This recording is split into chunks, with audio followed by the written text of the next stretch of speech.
인류의 역사를 통틀어 한 나라의 흥망성쇠를 결정하는 것은 그 나라의 위치도 중요하고 또한 그 나라가 가진 여러 힘과 능력도 중요하지만 무엇보다도 그 나라의 리더, 왕과 대통령의 리더십이 중요함을 우리는 역사를 통해 살펴볼 수가 있습니다. 이 리더십은 물론 강한 카리스마도 있겠고 또한 이 리더십은 지혜도 필요하고 분별력도 필요합니다. 그러나 수많은 리더들을 살펴보면 그 중에서도 흥하게 하는 리더들 말입니다. 그 리더들을 살펴보면 하나같이 그 밑에 있는 사람들을 잘 선발하여 본인이 스스로 하는 것이 아니라 그들을 통해 일할 수 있도록 하게 하므로 그 일들이 자신이 세운 꿈과 비전들이 그 나라와 왕국 가운데 편만하게 펼쳐지도록 하는 리더들이 있음을 우리는 역사를 통해 살펴볼 수가 있습니다. 그래서 세상의 많은 리더십에 대해 연구하는 학자들은 많은 리더의 유형들이 있지만 크게 두 가지의 리더의 유형으로 나누어 봅니다. 첫 번째로는 흥하게 하는 리더이고 두 번째는 흩어지게 하는 리더라고 합니다. 자, 그렇다면 흥하게 하는 리더는 어떠한 리더십을 가지고 있을까요? 그 대표적인 예가 세계 2차 대전으로 인해 패전국으로서 더 이상 일어날 힘이 없는 독일을 다시 한번 라인강의 기적으로 인해 다시금 독일이 세계의 강국이 될 수 있도록 한 에르하르트 독일의 총리입니다.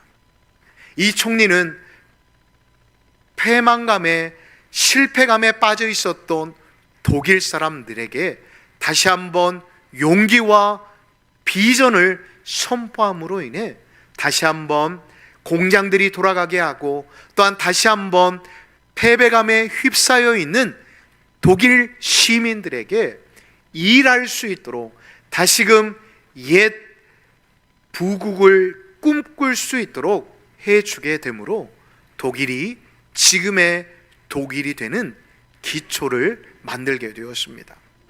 최근에는 우리가 잘 알고 있는 두바이의 한 총리입니다. 이 총리는 누구입니까? 바로 셰이크 모하메드 알 막툼입니다. 이 총리는 더 이상 두바이가 석유로서 앞으로의 나라를 이끌어갈 수 없다라는 것을 깨닫고 교육과 또한 관광과 의료 산업에 투자하기 시작하였습니다. 남는 부를 가지고 왕족이 풍족하게 누리는 데 그치는 게 아니라 자신들이 가지고 있는 부와 또한 힘을 가지고 온 국민들이 앞으로 석유가 나지 않는 시대를 살아갈 수 있도록 준비하였던 것입니다. 관광이 그 대표적인 예인데 여러분들도 두바이 하면 한 번쯤은 미디어를 통해 사진을 통해 보셨을 것입니다. 바로 우주에서도 보인다는 팜 아일랜드, 그리고 5성급이 넘는 6성급에 해당되어지는 호텔로 유명한 버즈 알 아랍 호텔을 이 사람이 세웠습니다.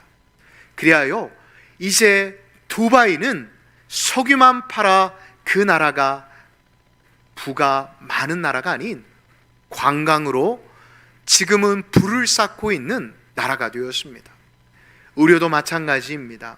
그 주변에 있는 아랍의 부를 가진 사람들을 위해 우리나라의 유명한 대학병원들과 협업을 하여 병원을 세우고 또한 그곳에서 관광과 의료를 통해 계속해서 물질이 순환될 수 있는 시스템을 만들었습니다. 뿐만 아니라 이 사람은 무려 자신이 가지고 있었던 돈 10조를 기부하여 이 중동에 있는 많은 나라들이 많은 어린이들과 여성들이 교육을 할 수 있도록 기금을 형성하였다라고 합니다. 왜냐하면 자원 중심의 사회에서 이제 지식과 문화 중심의 사회로 변화되어질 것을 내다보았기 때문이었습니다. 그리하여 지금은 이 두바이는 비록 날씨가 덥고 또한 볼 것 없는 사막이 많이 펼쳐져 있는 나라이기도 하지만 한 번쯤은 가보고 싶은 나라가 되었다라고 합니다. 자, 그렇다면 흩어지게 하는 리더가 있는 나라는 어떠한 나라일까요? 대표적인 나라로 바로 아프리카의 석유 강국이라고 말할 수 있는 나이지리아입니다. 이 나이지리아는 오펙이라고 하는 석유 기구가 있는데 그곳에 속해 있는 수많은 나라들 가운데 무려 매장량이 5위에 해당하는 나라라고 합니다. 그런데 그 나라는 지금도 제가 얼마 전 기사를 살펴보니 6개월 사이에 무려 아동들이 652명이 굶주려서 사망을 하였다고 합니다. 지금도 인구 2억 2천 명의 사람들 중에 1억 명 이상이 1달러로 하루를 살아가고 있다고 합니다. 그런데 더 놀라운 것은 국가의 수입은 매년 1600%나 성장하고 있다고 합니다. 왜 이러한 일들이 일어나는 것일까요? 분명 세계 많은 나라에 석유를 수출하여 부가 쌓이고 또한 매년 국가 성장이 1600%나 일어나고 있는데도 불구하고 왜 6개월 사이에 652명의 아이들이 아사를 하는 것일까요? 그것은 바로 그 나라의 리더들의 부재입뿐만 아니라 부패가 만연하였기 때문입니다. 그래 지금도 많은 나이지리아 사람들은 다른 나라로 이민을 갈 뿐만 아니라 부정부패를 탈피하기 위해 계속해서 반란이 일어나고 있다라고 합니다. 이 자리에 계신 성도님들도 각자의 삶의 자리에서 리더이실 것입니다. 가정이 되었던, 직장이 되었던, 사업장이 되었던, 교회 공동체가 되었던 하나님께서 여러분들에게 맡겨주신 자리에서 리더의 역할을 감당하고 계실 줄 압니다. 흥하는 가정 공동체, 흥하는 기업 공동체, 흥하는 교회 공동체를 만들기 위해 성도님들은 얼마만큼 지금도 노력하고 계십니까? 아니면 내 안에 내재져 있는 수많은 자원들을 뒤로하고 그냥 지금 내가 가진 부, 내가 가진 건강, 내가 누리고 있는 안녕만을 기대어 그냥 살아가고 계시지는 않으십니까? 제가 오늘 서론이 좀 길었는데 그 이유는 오늘부터 5번에서 6번, 5주에서 6주에 걸쳐 한 인물을 소개하면서 우리 교회의 모든 성도님들이 이 사람과 같은 리더, 이 사람과 같은 리더십을 가졌으면 하는 마음에 이렇게 서론을 길게 하였습니다. 자, 그 사람은 누구일까요? 바로 느헤미야라고 하는 사람입니다. 자, 그렇다면 이 느헤미야는 어떠한 사람일까요? 이 느헤미야는 오늘 본문인 1장의 말씀을 보면 옛날에 페르시아 왕국의 아닥사스 왕의 수를 따르던 관원이었음을 우리는 성경을 통해 살펴볼 수가 있습니다. 술 맡은 관원 하니까 여러분들이 쉽게 생각하실 수 있는데 그 당시의 왕들은 가장 두려워했던 게 변방의 적들이 아니었다고 합니다. 가장 가까이에 있는 친인척들과 또한 자기를 지지하는 세력들이 언제 자신을 독살할지 모른다라는 두려움 가운데 하루하루를 살아가고 있었다고 합니다. 그래서 자신의 음식과 술을 맡은 사람은 자신이 가장 신뢰할 만한 사람, 또한 자신이 가장 믿을 수 있는 사람만을 세웠다라고 합니다. 그런데 이 느헤미야, 어찌 보면 변방의 속국이었고 포로였던 이 느헤미야가 왕의 최측근이 되었다라는 것입니다. 얼마나 왕으로부터 큰 은혜를 입은 사람입니까? 여러분, 보통 남자들은 은혜를 입게 되면 자신의 목숨까지도 내어놓습니다. 보통 남성들은 자신이 처해 있는 상황 가운데 너무나도 힘들고 어려울 때 먼저 손 내밀어주는 사람을 잊지 않고 그 은혜를 보답하려고 합니다. 느헤미야라고 달랐을까요? 저는 느헤미야 역시도 한낱 포로에 불과하였던 자신을 믿고 높은 관직에, 또한 왕의 지척에서 눈이 되어주고 입이 되어주게 하였던 이 아닥사스 왕에게 충성하는 사람이었을 것이라고 생각해 봅니다. 그런 느헤미야에게 한 소식이 들려옵니다. 어떠한 소식입니까? 바로 자신의 나라 이스라엘 땅이 너무나도 어려운 상황 가운데 봉착하였다라는 소식입니다. 지금 고국은 그토록 원하는 성전이 완성되었고, 또한 에스라 선지자를 통해 말씀이 선포되어지고 이스라엘 백성들 안에 영적인 각성이 일어나고 있었습니다. 그런데 이스라엘 백성 마음 한켠에는 두려움이 자리 잡고 있었다고 합니다. 그 두려움은 무엇이었을까요?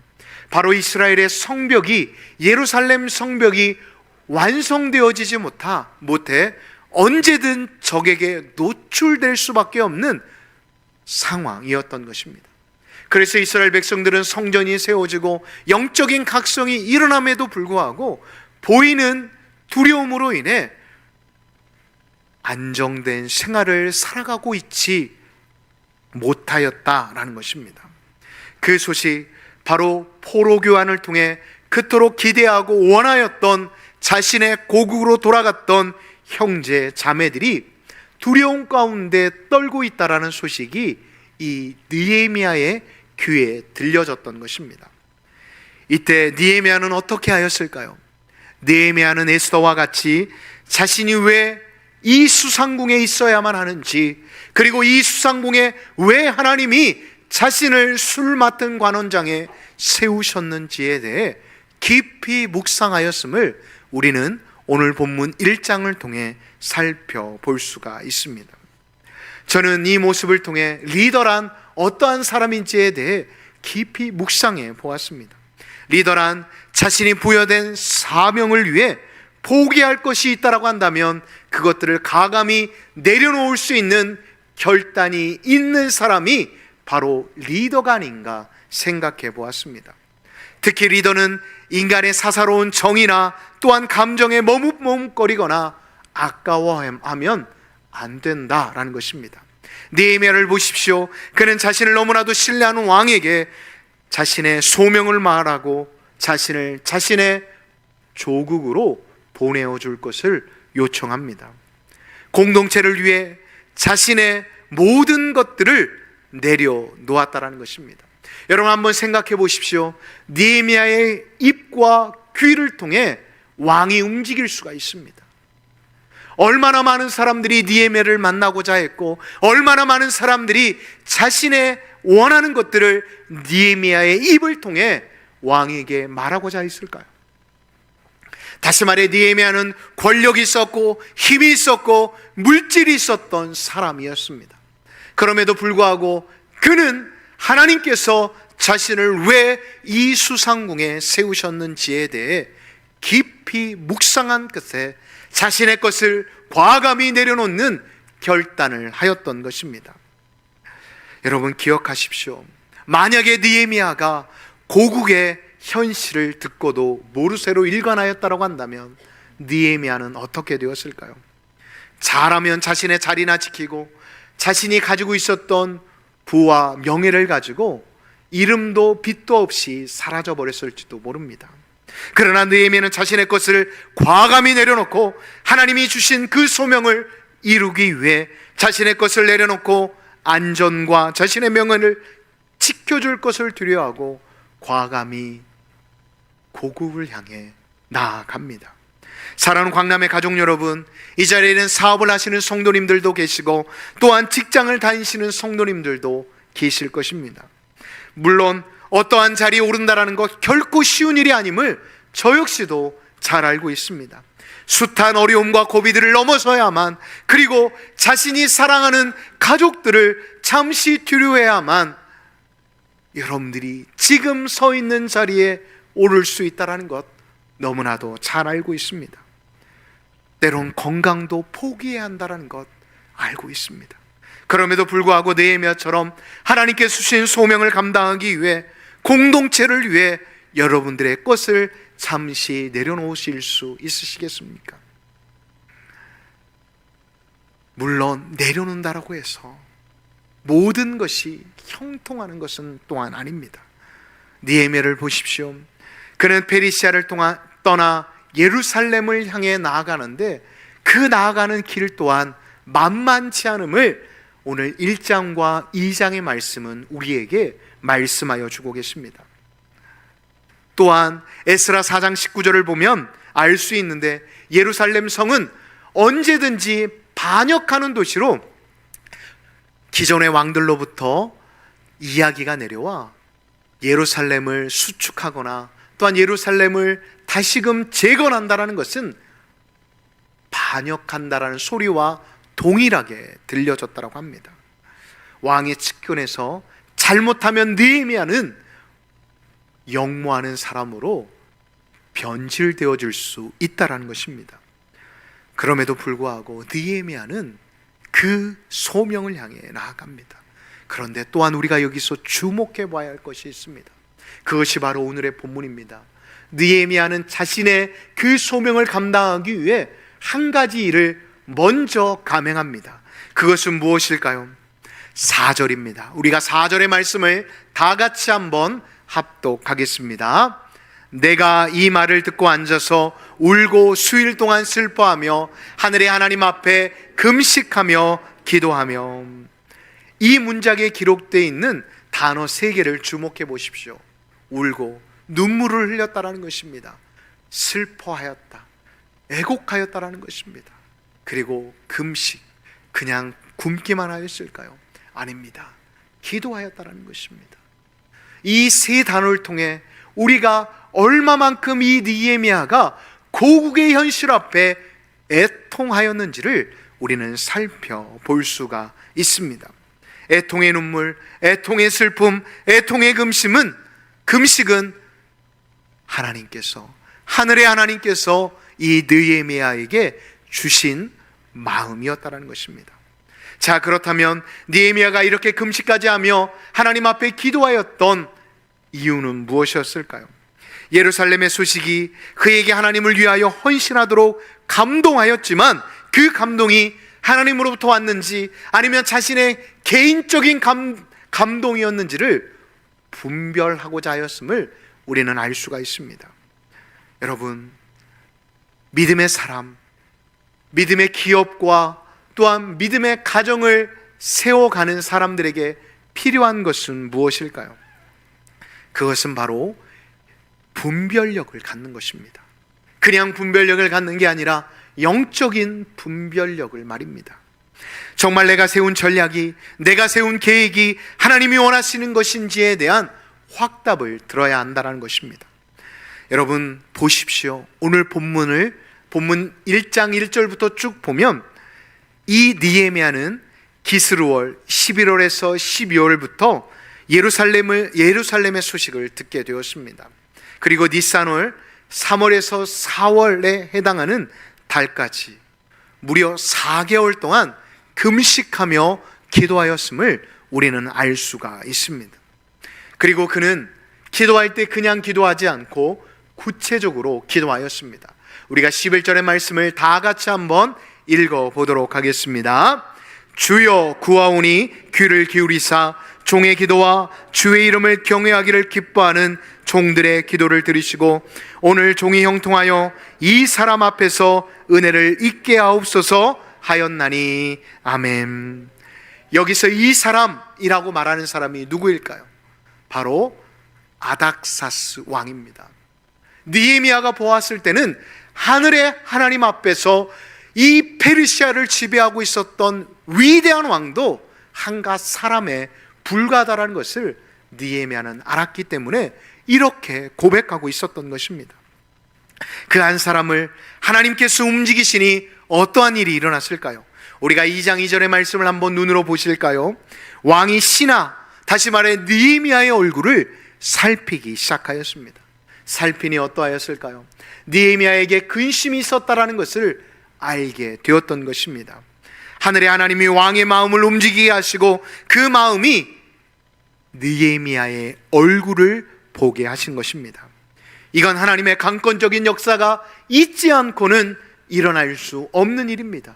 여러분, 신하도 왕의 얼굴을 함부로 보지 못하는데 왕이 한갓 신하의 얼굴을 보겠습니까? 보통 그 당시에 사파들을 보면 왕은 누워가지고 음식을 먹고 누워서 술을 마십니다. 그리고 왕의 얼굴도 보지 못하고 왕의 머리 근처에서 왕의 술잔에 술을 따르는 모습을 볼 수가 있습니다. 왕이 작정을 하고 신하의 얼굴을 보려고 하지 않는 이상 결코 이 신하 느헤미야의 얼굴을 볼 수 없다라는 것입니다. 그렇게 왕이 느헤미야의 얼굴을 보게 되자 준비하고 있었던 느헤미야는 다시 오지 않을 기회를 놓치지 않고 왕에게 말합니다. 기회를 기다리고 있었던 사람이 결국 기회를 만들게 되었던 것입니다. 하지만 기회를 만나도 기회를 사용하지 않으면 아무런 의미가 없습니다. 세월이 흐른도 찾아왔던 기회의 숫자를 세시는 인생이 되시겠습니까? 아니면 준비하고 있다가 기회가 왔을 때 그 기회를 잡는 인생들이 되시겠습니까? 하나님께서는 부족한 저를 통해 이 시간 이 자리에 또는 온라인으로 예배드리고 계시는 광남의 가족들에게 말씀하십니다. 홀로 고민하고 걱정하지 마시고 다른 사람의 이야기를 듣고 결정하지 마시고 하나님의 때, 하나님의 방법에 여러분 귀 기울여 보시기 바랍니다. 때론 금식할 필요도 있습니다. 때론 작정하고 하나님 앞에 우리가 나아갈 필요가 있습니다. 그렇다면, 그렇게 한다면 하나님께서는 여러분 한 사람을 통해 가정의 자녀들을 변화시키시고 남편과 아내를 변화시키시고 직장의 상사와 밑에 사람들을 변화시키시고 또한 함께 동역할 스태프들을 변화시키시고 또한 함께 일하는 직원들을 변화시키셔서 하나님이 원하시는 직장과 가정과 사업장을 만들어 가실 줄 믿습니다. 사랑하는 성도 여러분, 제가 다시 한번 부탁드립니다. 저는 우리 광남교회가 어느 한 사람, 그리고 이 앞에 있는 저를 통해 저로 인해 교회가 움직여지기를 원하지 않습니다. 저는 우리 광남교회가 함께 웃고 함께 우는 공동체가 되었으면 좋겠습니다. 함께 공유하고 함께 고민하는 공동체가 되었으면 좋겠습니다. 함께 기도하고 함께 문제를 해결해 나가는 교회가 되었으면 좋겠습니다. 물론 저에게 주신 책임을 회피하겠다라고 말씀드리는 게 아닙니다. 저에게 주신 책임, 저도 최선을 다해 감당하겠습니다. 그런데 제가 이렇게 말씀드리는 것은 저는 때가 되면 물러나야 할 사람입니다. 하나님께서 잠시 하나님을 대리해서 이 자리에 세우신 종에 불과합니다. 그러나 여러분들은 다르지 않습니까? 여러분들은 무덤에 갈 때까지 이 교회를 섬기며 하나님의 나라 확장을 위해 일해야 할 사람들이 아닙니까? 그런데 여러분들은 흥하는 리더십을 가진 사람들이 되겠습니까? 아니면 흩어지게 하는 리더십을 가진 사람들이 되시겠습니까? 저는 무엇보다도 오늘 본문에 기록되어 있는 느헤미야와 같이 하나님이 주신 소명을 놓치지 않고 그 소명을 위해 여러분들이 가진 것들을 내려놓아야 할 때는 내려놓고 또한 그 소명을 기다리며 기도하며 금식할 수 있는 믿음의 사람, 분별력 있는 사람들이 되어지시기를 예수님의 이름으로 축복합니다. 사람이 주인이 되어버리면 이 교회라는 곳은 결국 무너지고 와해될 수밖에 없습니다. 이 교회는 다시 한번 말씀드리지만 하나님이 주인이 되시는 곳임을 잊지 마시기 바랍니다.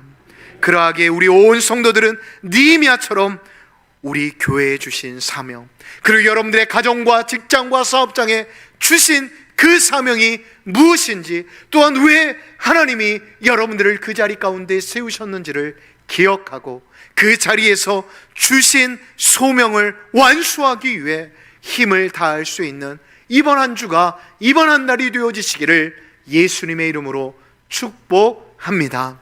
그렇게 되어질 때 여러분들이 속한 모든 공동체가 흥하는 공동체가 되어질 줄 믿습니다.